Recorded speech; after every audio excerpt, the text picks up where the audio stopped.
Hello, Soulshine. I am going to start out by apologizing. I have asked my children to be quiet while I record this video. They are insisting on arguing with one another, so if you hear them in the background, my apologies. We have a situation going on in our home. Anyway, I am inviting you guys to wake up and live. So I have two things that I want to talk about and calling it the color of our souls because I'm so excited about this. This is this idea that has come to me that I want to speak on when I talk about purpose. And so I'm doing a women's retreat in October. It's in Utah. So if you would love to come, I would love to have you there. Just let me know and I'll let you know what I can tell you about it right now. I'm working on the website. I know for sure that I have 4 other fabulous speakers, and I'm in the process of getting confirmation from one other on whether or not she wants to be in the mix. She's traveling from Illinois to LA and is trying to figure out if it will work with her because she travels with her son and her husband, and so we're seeing if she can come, and if not, I have another fabulous person who has said, I want to speak. So incredible people. Well, at that retreat, I'm going to be talking about the color of your soul. And so I'm going to talk to you about the color of your soul. What kind of ideas and perceptions and things do you think they are? I asked my friend just recently, I asked her what color she thought her soul was, and she saw her soul as being black and swirly, and then she said, ew. And so I asked her to ask a different question, a little bit different perspective. So I will tell you the questions to ask. I'd love to have you ask them and give me feedback. So the question is letting go of everything you think you already believe about it, letting go of your perceptions about the answer, and listening just to truth. What color is your soul? And then let me know. And then another question, especially if you get a question that you are a color that you just think is wrong, like black. I had my friend ask this question, according to the God of the Most High, what color is your soul? I imagine that if you asked, according to the universe, what color is your soul? According to your higher self, what color is your soul? Like, if you can get a higher perspective of it, will you get a different answer? I hope you can hear me. I just realized my microphone was down there. So those are the questions to ask, just to get some different perspective and everything. And what color is your soul? And why does that matter? That's what I want to talk about. Why does it matter? My daughter, when she asked, she got that hers is a baby blue. I think this is fabulous because if she loves to write, she loves to sing. As a little tiny girl, she's like, I'm going to grow up to be a pop star. And she would just pretend sing all the time. She loves to use her voice to express herself. And the color of the throat chakra is blue. The color of her soul is blue. So for her, this is probably her dominant chakra. I haven't completely figured this out. I've got to ask a bunch more questions and do a lot more research, but it makes sense to me. The color of my soul is pink. And this is not the color of my aura.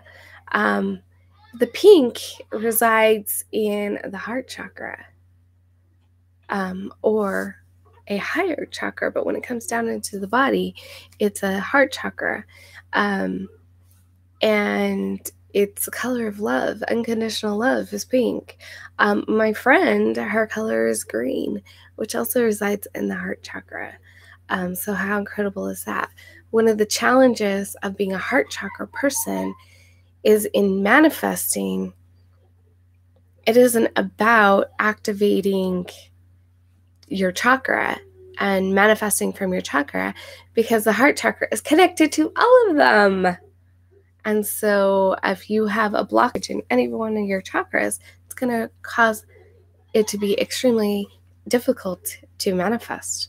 If you, like my daughter is a throat chakra person, so as long as her throat chakra is thriving and she declares what she wants, she will get it. And oh my gosh, this girl is amazing at manifesting. She just says what she wants and she gets it. Another chakra for her to look at as well is the solar plexus, to make sure that power chakra is doing healthy things, because the two of them are linked. And so if there's problems here, it could affect her ability to manifest. But for her, it's going to be really easy to manifest, because all she has to do is make sure that, it's ideally in a perfect world, she's going to make sure all of her chakras are healthy and aligned. But in order for her to manifest, for the most part, all she has to do is declare she wants it. And she's going to get it, because she's a throat chakra person. Whereas my friend and I, we are super struggling. We've been studying things for years, studying manifesting for years, and we struggle because we both have problems in some of these lower chakras. It's fascinating to think about. So I'm curious, what color is your chakra? And what color is your soul? What's your dominant chakra, and what color is your soul? This is what's fascinating me right now. The other thing that I want to talk about is why we're having problems in my home. Right at the end of the school year, I was super frustrated with my son, because all he did all day long was watch videos on his phone. And he was watching he was watching how to make things. He's watching how to build fires. He's watching how to build cigarettes. I'm 13 years old, and I'm like, he was watching a lot of stuff that I just don't think is appropriate for a 13-year-old to be watching. And he was a bear to be around. I took away his phone. And then he was watching a show all day long. And the show was Flash. I think Flash is not a horrible show in small doses. I don't think it's the best show. It definitely keeps your adrenaline on high, and that's not healthy for our bodies. So there's things about it that I don't approve of, but he would watch marathons of Flash all day long, and he was the bear to be around. And I finally said, no more. We cut off his ability to watch Flash all day long. We were pretty much trying to completely cut out TV for a while. And oh my gosh, after a couple of days of nothing, my son started being a cooperative and happy child again. He was fun to be around. He played with us. He interacted with us. It was fun, and it was great to have him back. I loved it. And this was all because of media, stuff that media was doing to affect him. And then recently, he's found his phone again. I know that he found it because it's not where it belongs. And he's hiding away, watching it. Denies it. He likes to deny. But he denies it, and he's become a bear to be around again. And so that's kind of some other thoughts.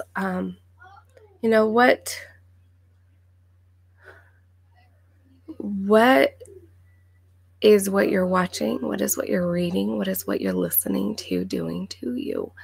Are you so engrossed in this that you cannot function in the world? Is it affecting you? And do you know it?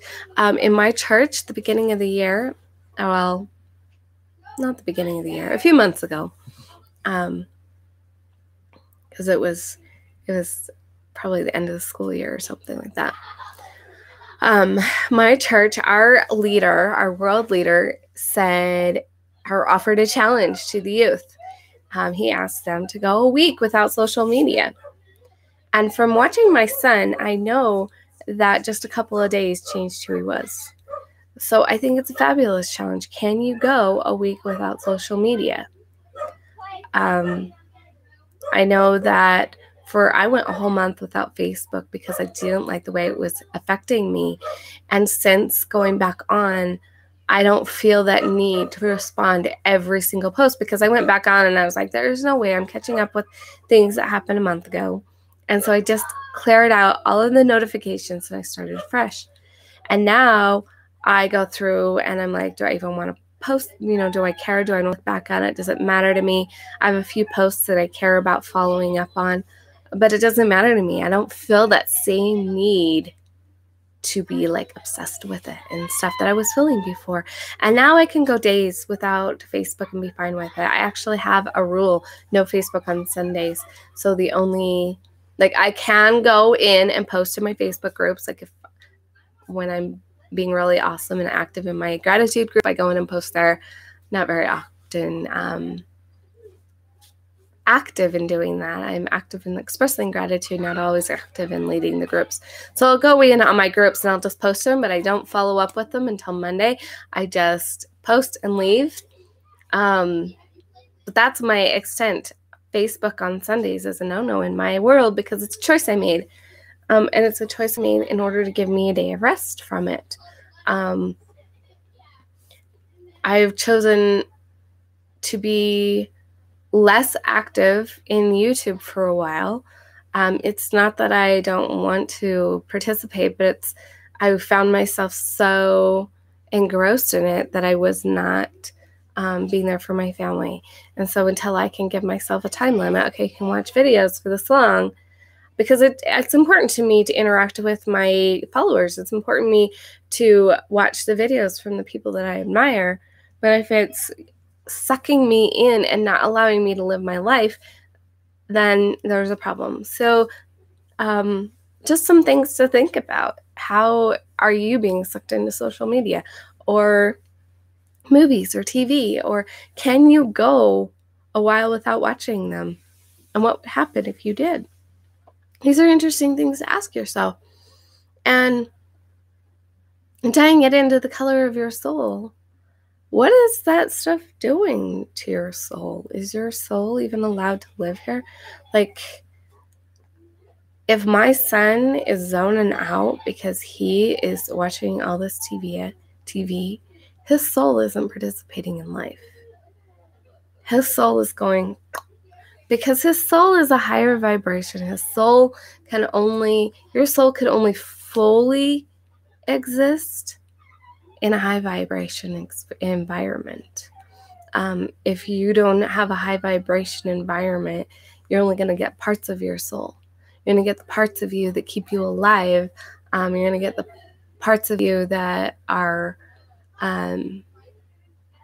there's going to be parts of you that are more your soul that's okay with being in a lower vibration. But to get the full experience of your soul, the higher you create your own vibration, the better. This was a hard one for me, but that's why high vibration foods are so important for you. I don't eat high vibration foods very often. I kind of get to work on that one. Just some things to think about, to consider. Do me a favor and comment what color your soul is, because I'm really curious. I'm kind of gathering research on it. I want to know what colors people's souls are, and then talk to you about how you can work with manifesting that way, and how you can show up more in your life. If your soul is blue and you are not using your voice, you've got a problem. I think that if your soul is a heart center one, then to really be here, you have to use everything. I think everybody needs to use everything, and I think everybody needs to clear up everything. But you really got to be careful that you are actively participating in the color of your soul. If I'm not expressing gratitude and love, I'm not being me. If my daughter is not using her voice, she's not being her. And there's a difference in her when she is actively using her voice, which is actively sharing her stories and her message and expressing herself in that way. There is a huge difference.